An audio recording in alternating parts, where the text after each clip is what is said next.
แลตัวบางใหญ่เว้ยนี่แหละ เบื้องหล่างมัน เถอะ ปีนหล่าง ตัวใหญ่พี่น้อง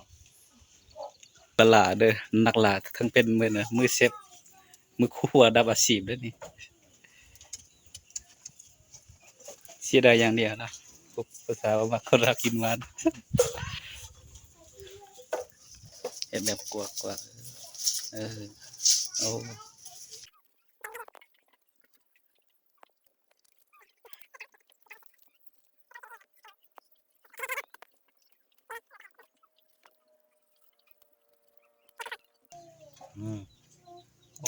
ไข่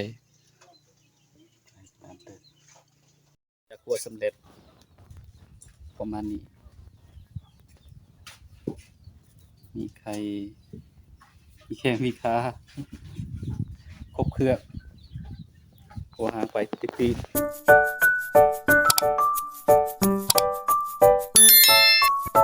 แลตัวบางใหญ่เว้ย นี่แหละ เบื้องหล่างมัน เถอะ ปีนหล่าง ตัวใหญ่พี่น้อง โอ้คัก ยอดเลย เฮ็ดอันนั้นเลยปีกี้กันนะใส่เบิ่งพ่นน่ะสิมีพ่นว่ามันกายแล้วว่าพ่น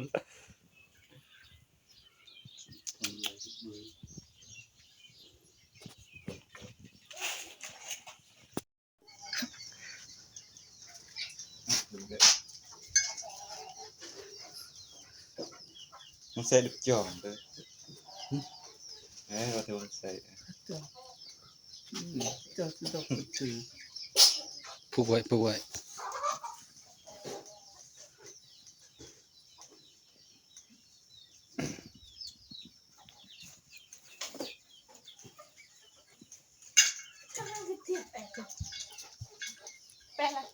วิธีผูกแลด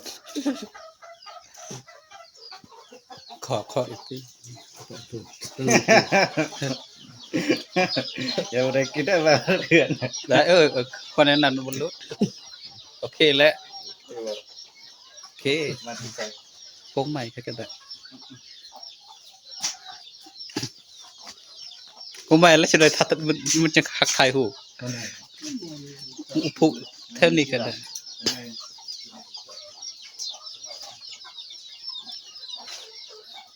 นั่นแหละกูมันขนาดนั้นมันขึ้นเลยมันก็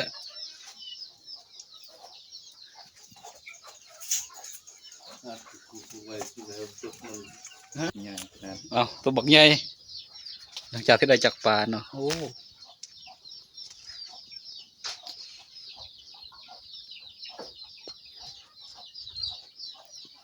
ก็ได้จิบอีกจิบ อันนี้กำลังฟ้าไผ่เด้อ มาเด้อน้องสายยามาแล้วนะ อย่าจะเลยว่าบ่ชวนเนาะ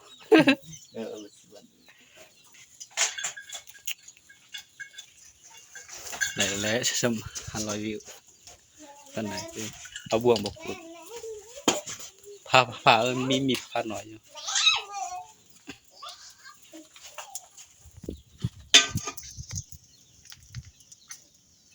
ถ่ายลายเด้อ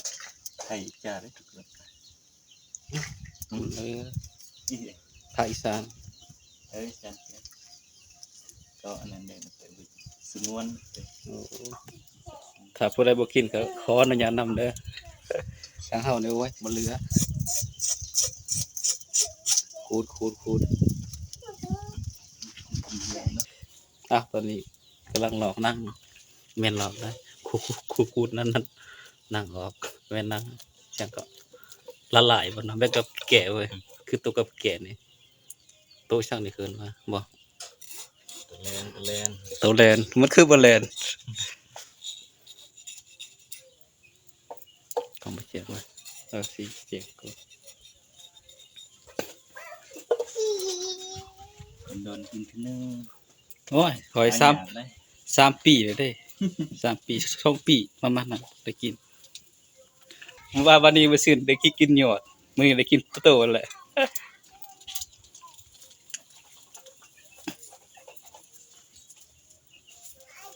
เวลาเฮาแฝงมันหลอกออกเนาะนี่หลอกเป็นแบบนี้แกะออกกว่าๆหรอกแบบนั่งกรอบแล้วทันเนาะ จีบมันยังกรอบเอาหนาอันนี้เป็นมือละลาเด้อนักลาทั้งเป็นมือนะมือเซฟมือครัวดับอาชีพเด้อนี่เสียดายอย่างเดียวนะพวกภาษาว่ามาคนรักกินหวานเห็นแบบกลัวกว่าโอ้ป้าเท่าถ้าตอนนี้ก็ง่ำขนาดเนาะบอกสองตัวเลยเว้ย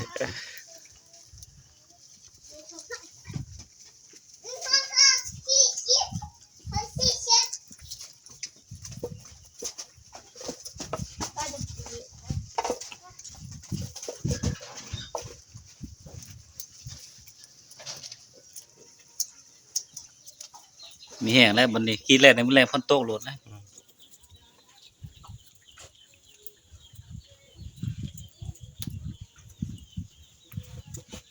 หมายว่าติดเลยก็ชิด มันต้อง จังหวะนั้น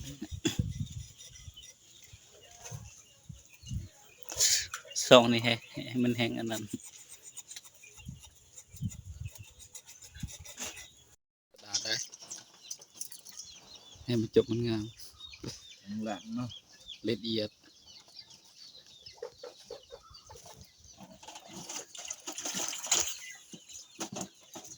โตแลนด์ว้าว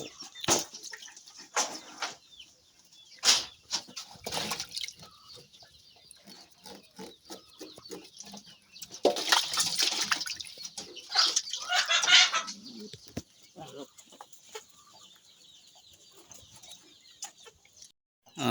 เห็ดคือคัก เพิ่งประก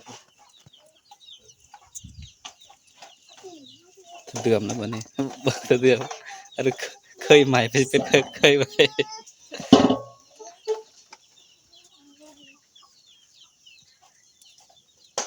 มีไข่ป่ะ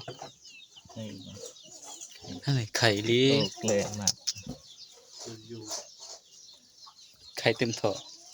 เขาต้องพูดเองนั่นเอง เราต้องจีกปาดมันรอด เคยจะดันไปทำนะแล้วเก็บทุกส่วนทุกส่วน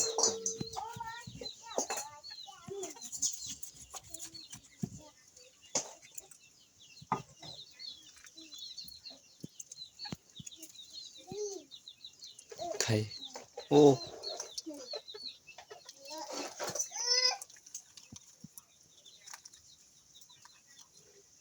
เดินแบบ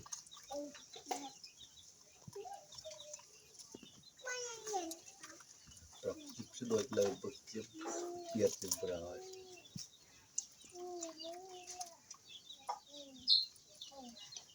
ดึงตะกัวนี่ออกหมดเลย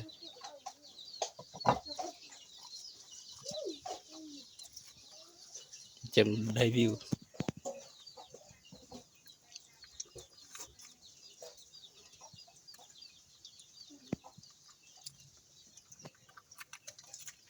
เลยเก่าเคยเก่าเลยสิเก่าสิบนี่ยังเลยก็นำ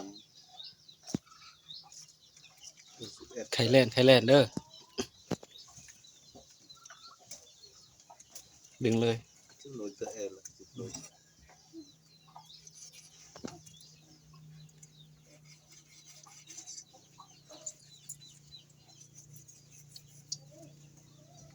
ยกเป็นพวง ừ. ไข่ đi đần kì เพชรบ่ขาด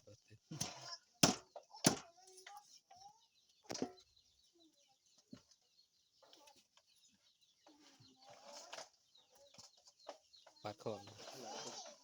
dạ tôi đi từ từ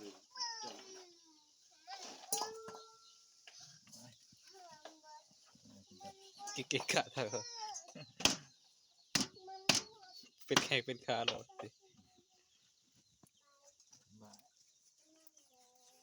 เขาบ่เคยขวดเลยเคยขวดแต่ว่า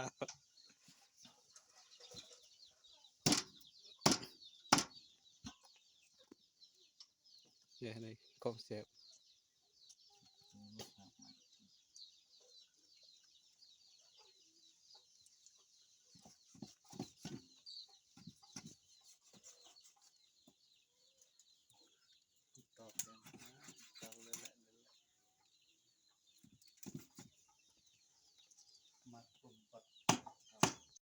รัวสำเร็จประมาณนี้มีไข่มีแข้งมีขาครบเครื่องโอหาไปตี เราเลยกินถุงก็ กู ได้นะอะไรเยอะที่ตายอยู่ แบ่งเครื่องกรรมการเครื่องหนึงบ่มีกรรมการได้อยู่นี่เด้อ